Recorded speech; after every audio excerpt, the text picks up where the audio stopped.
You want to walk with the crowd because the crowd makes you feel safe, because the noise of many voices drowns out the still, small voice that calls you to examine your soul. You want companions so that you will not have to hear the questions that rise up in the silence. But there are moments in a man's life, in a woman's life, when God strips away the crowd, not because he hates you, but because he loves you too much to leave you dependent on crutches that cannot save you. You must learn to walk alone, because there are paths you will be called to walk that no one else can walk for you, and there are truths you must face that no applause can soften.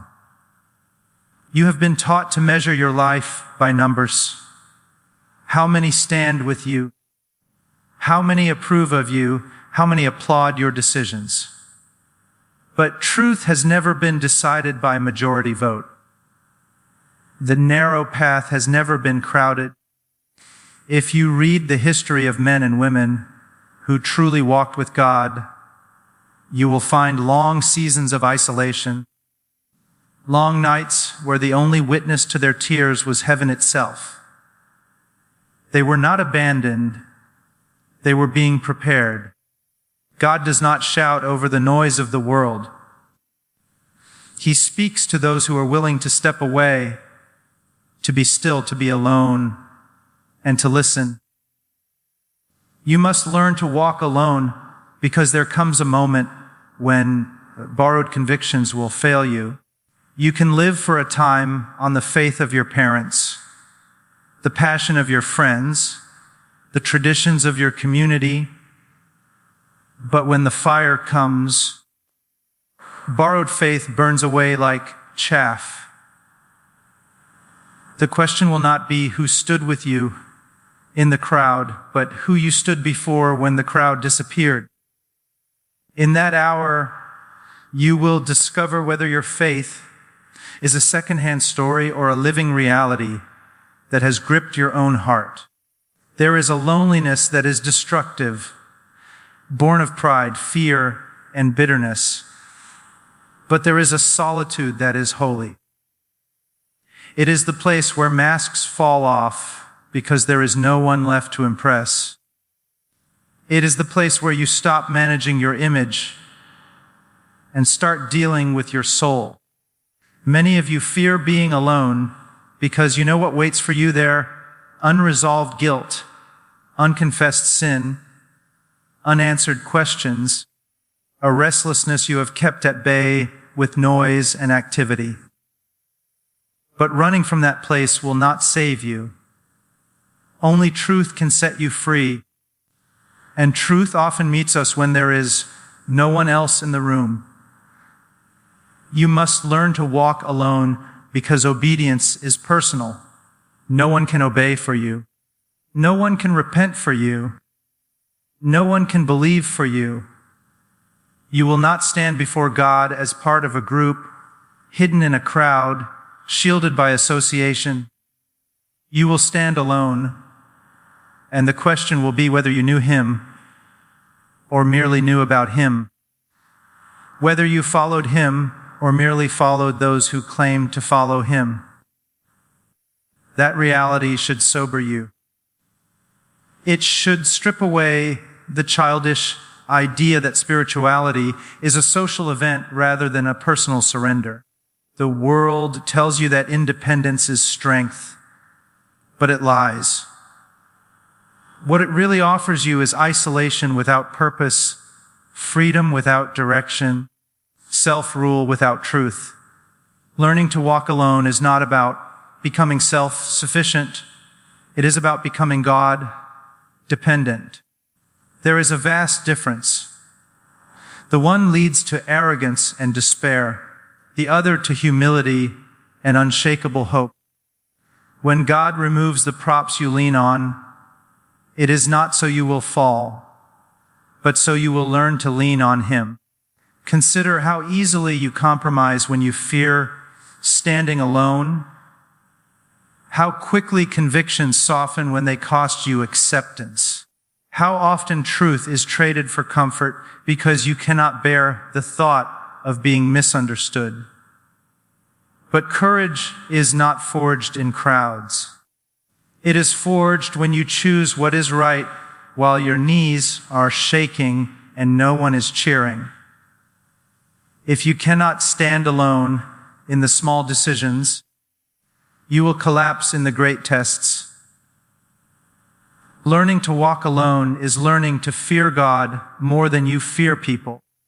There will be moments when obedience isolates you, when you refuse to join in what everyone else celebrates, when you refuse to remain silent while others compromise, when you choose faithfulness over popularity, you will feel the distance grow.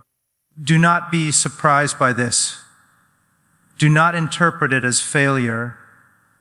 It may be the clearest evidence that you are finally walking in truth. The path of righteousness has always been marked by footprints that diverge from the crowd.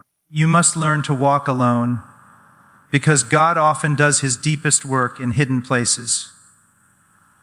The world celebrates platforms, visibility, and recognition, but God forms character in obscurity. He teaches you to pray when no one hears you, to worship when no one watches you, to obey when no one rewards you. If your faith only functions when it is seen, it is not faith, it is performance. Learning to walk alone exposes whether you seek God himself or merely the benefits of being seen as godly. There is a frightening honesty that comes when you are alone. You cannot distract yourself with other people's failures. You cannot comfort yourself by comparison. You are confronted with who you truly are, not who you pretend to be. Many flee from this confrontation, but it is a mercy. It is better to face the truth now in the quiet than to be exposed later in judgment. Solitude is a gift to those who are willing to let it purify them. You must learn to walk alone because leadership in any form demands it. If you are called to influence others, you will first be called to stand apart. You cannot lead people to places you are unwilling to go yourself. You cannot call others to courage if you have never faced your own fear. The strength to stand publicly is born in private resolve. Those who cannot endure solitude will eventually be enslaved by the opinions of those they lead. Do not misunderstand this calling. Walking alone does not mean despising community. True community is precious, but it is not a substitute for personal conviction. In fact, the healthiest communities are formed by individuals who know how to stand on their own before God. When everyone is leaning on everyone else, the structure collapses. When each person is anchored deeply, the whole becomes strong. Learn to walk alone so that you can later walk together in truth. You must learn to walk alone because suffering is personal. When pain comes, when loss visits your door, when prayers seem to echo back unanswered, others may sympathize, but no one can carry that weight for you. In those valleys, shallow faith withers. Only a faith that has been tested in solitude will endure.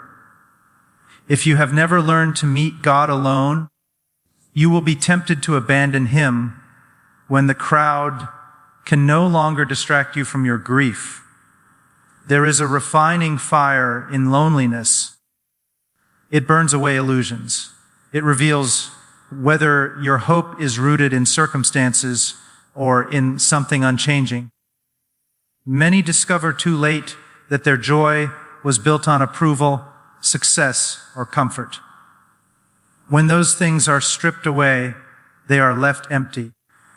But those who have learned to walk alone with God find that even in loss, they are not destroyed because their foundation does not depend on what can be taken from them.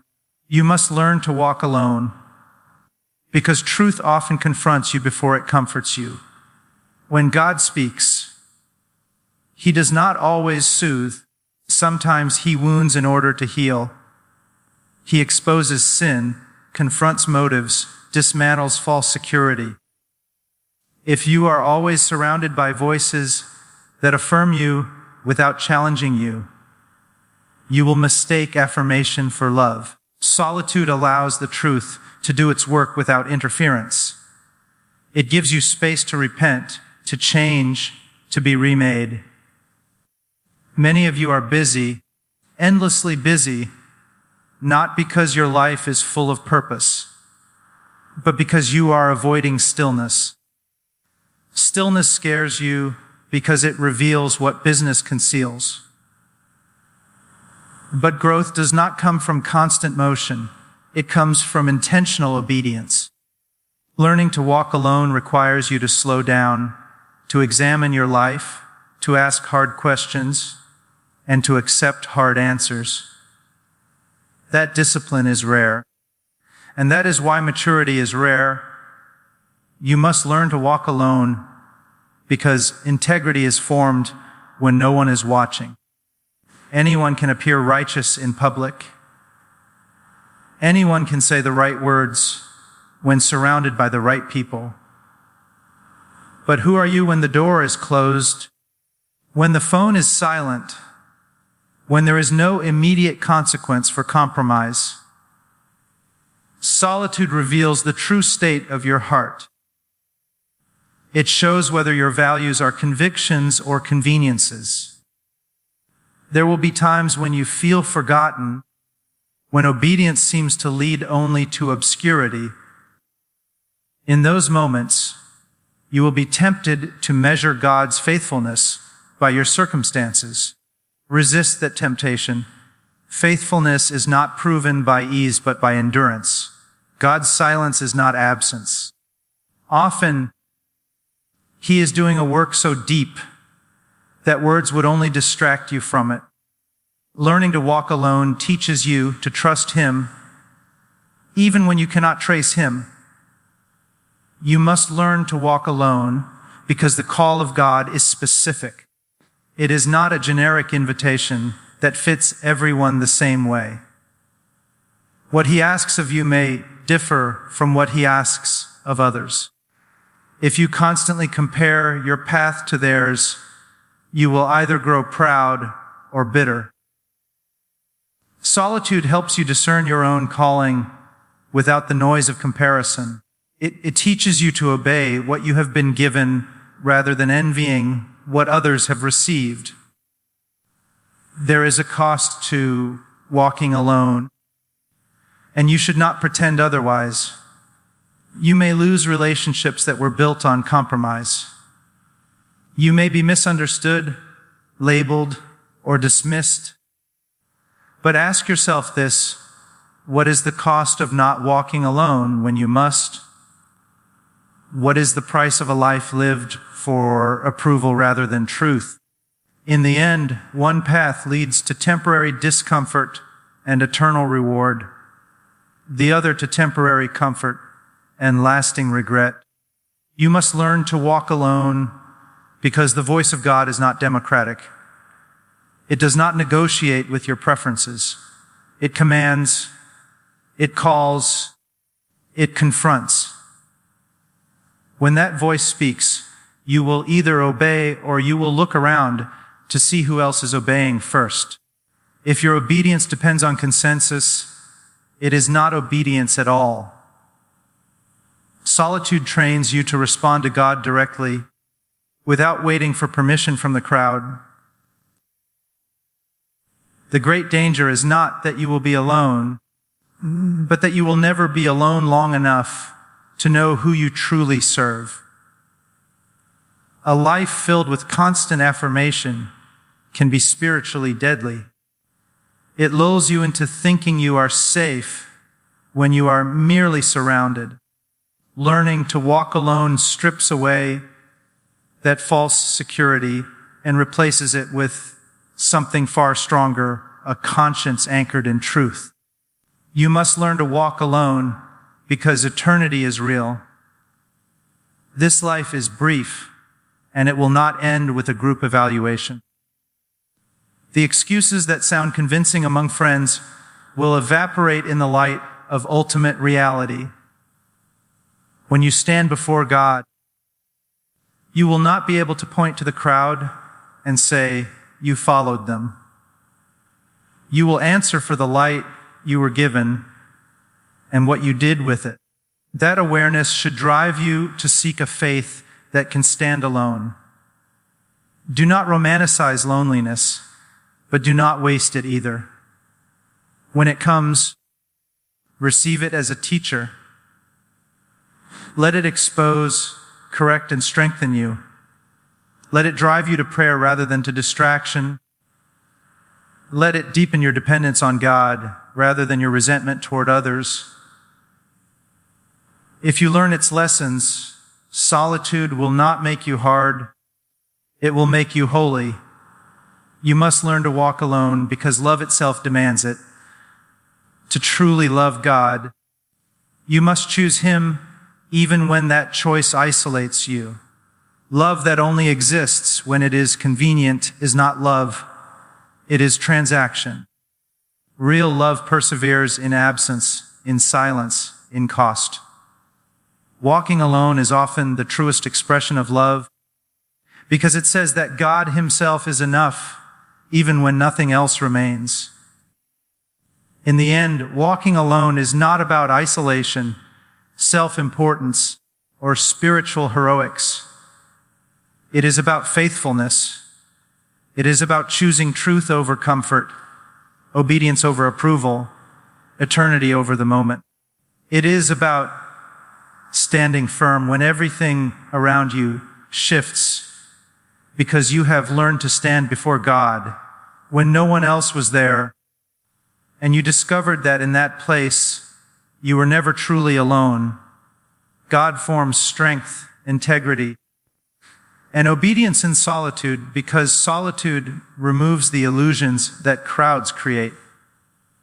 When people surround you, it is easy to confuse agreement with truth, activity with devotion, and visibility with faithfulness.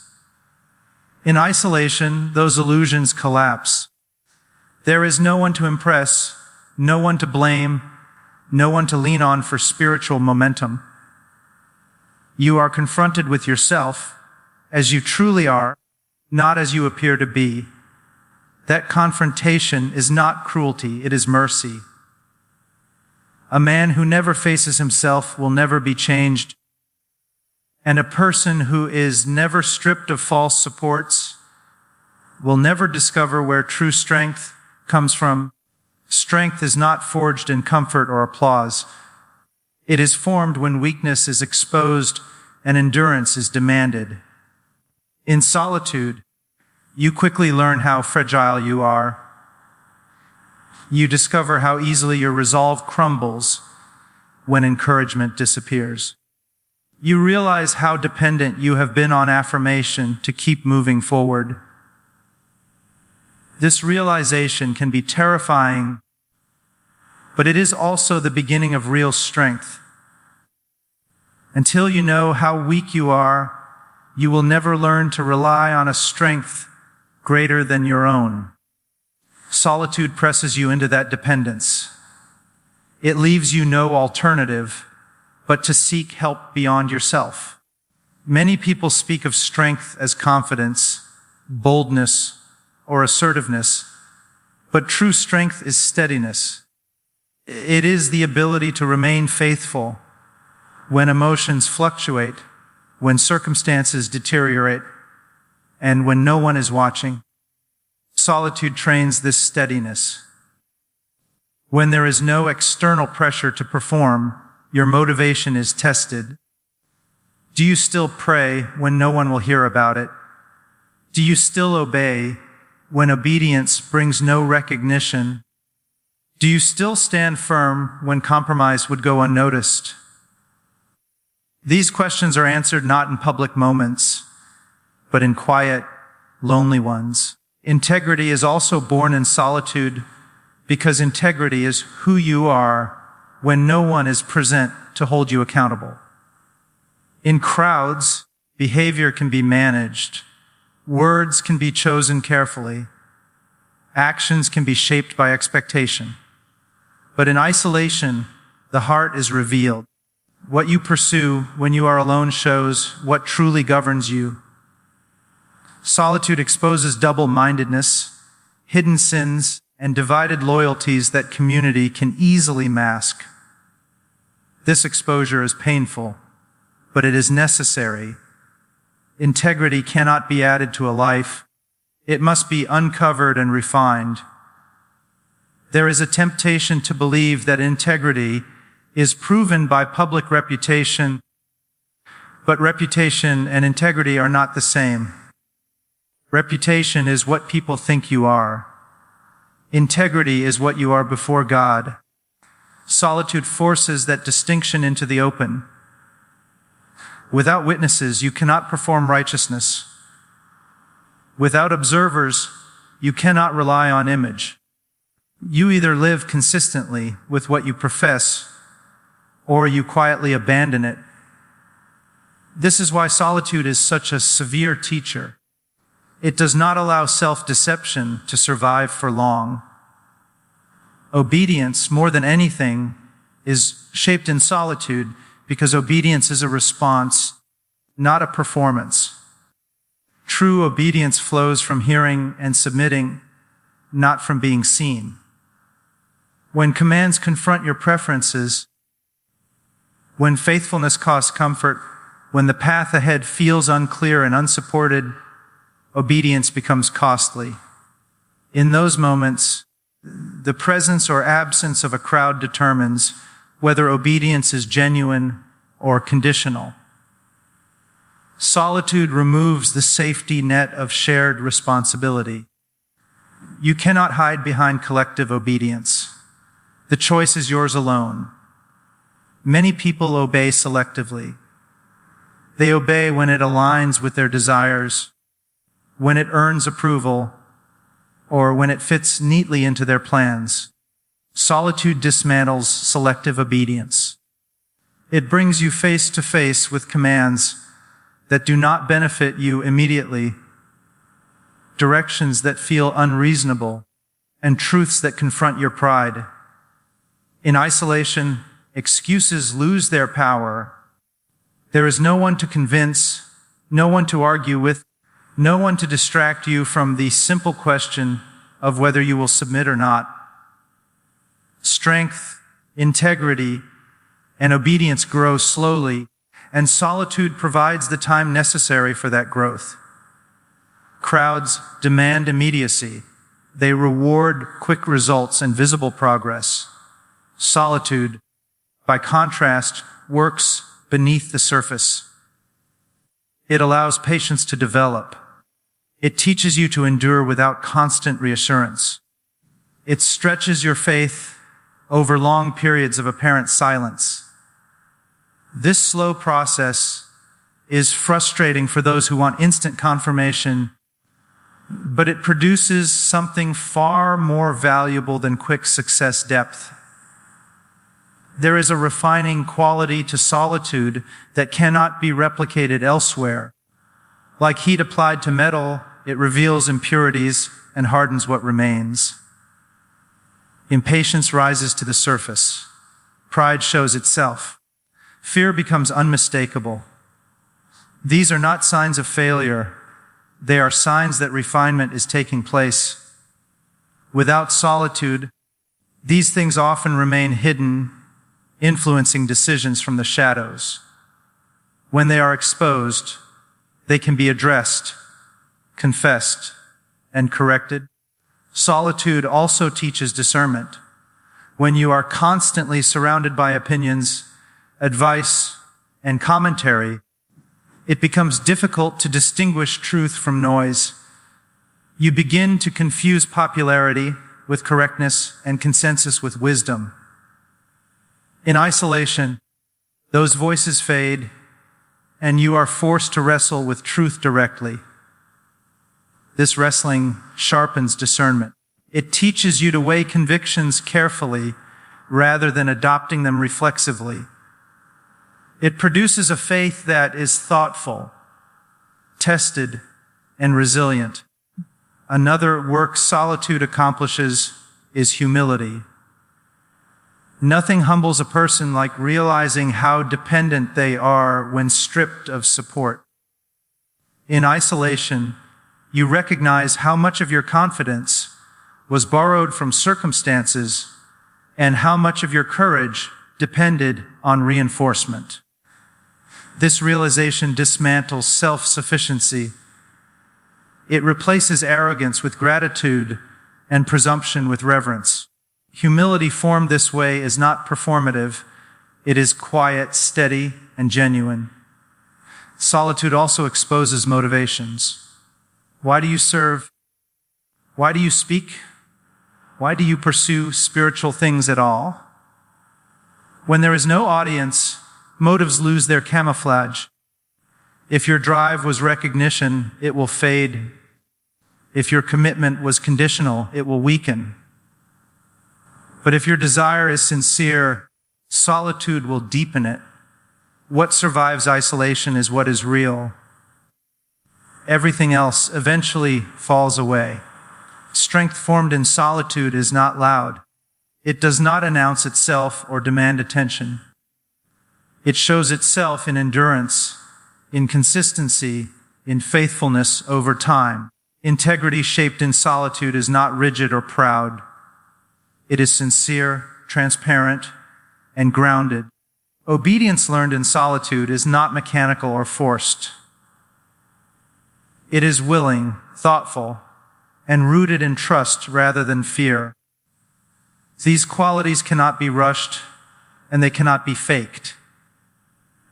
There are seasons when solitude feels unbearable.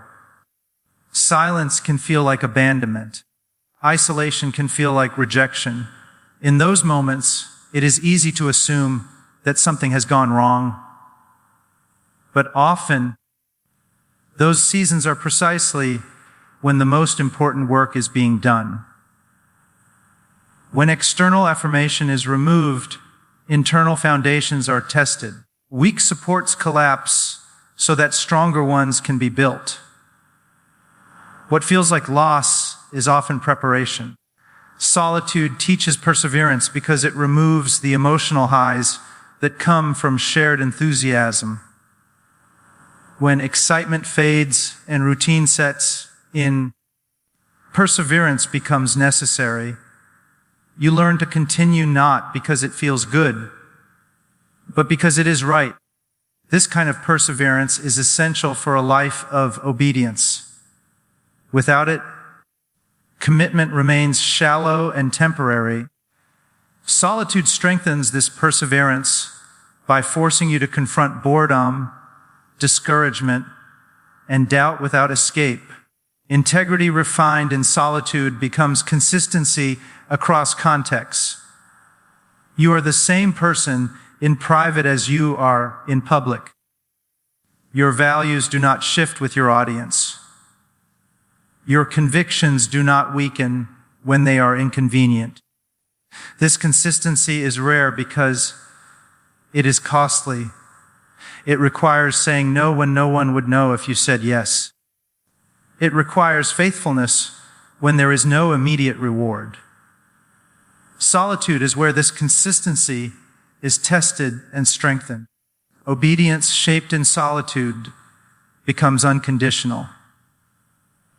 You stop asking what obedience will cost you socially and start asking whether it is right.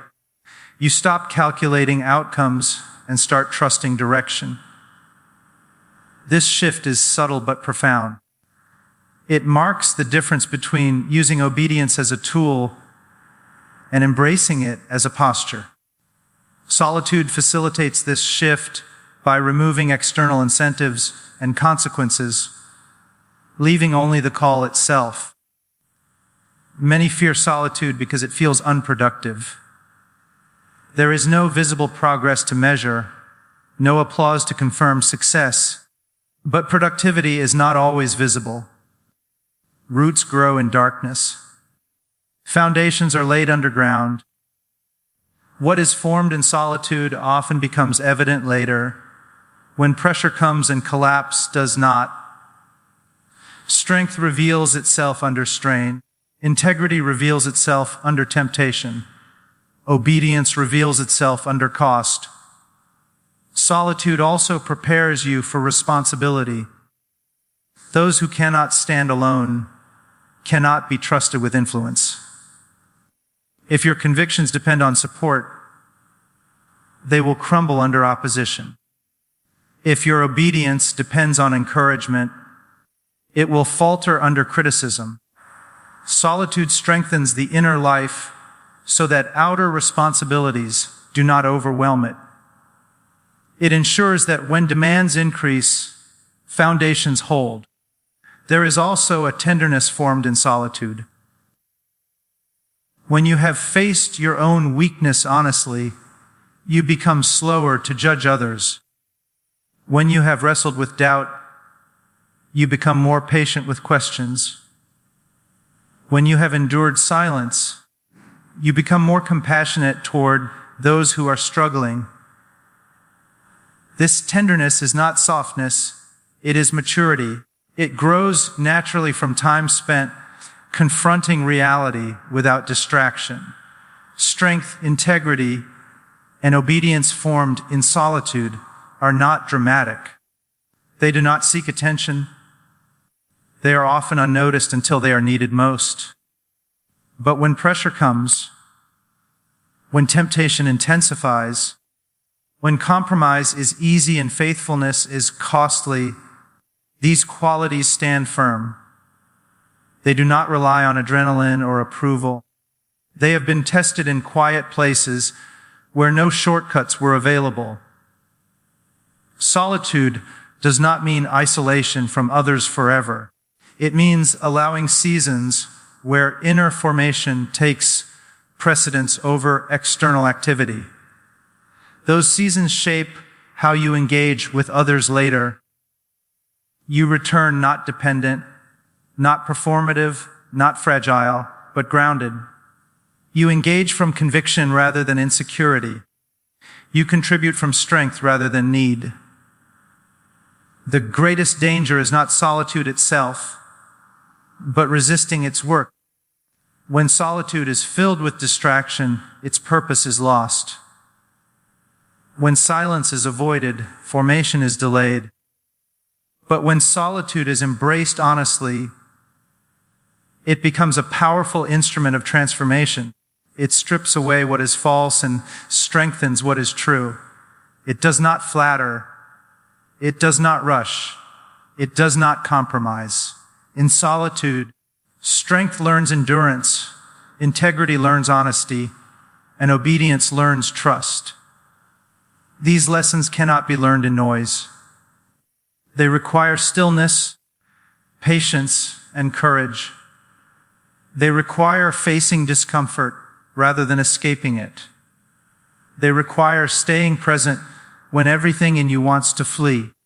This is why solitude is so difficult and so necessary, because what is formed there determines what will remain when everything else is shaken.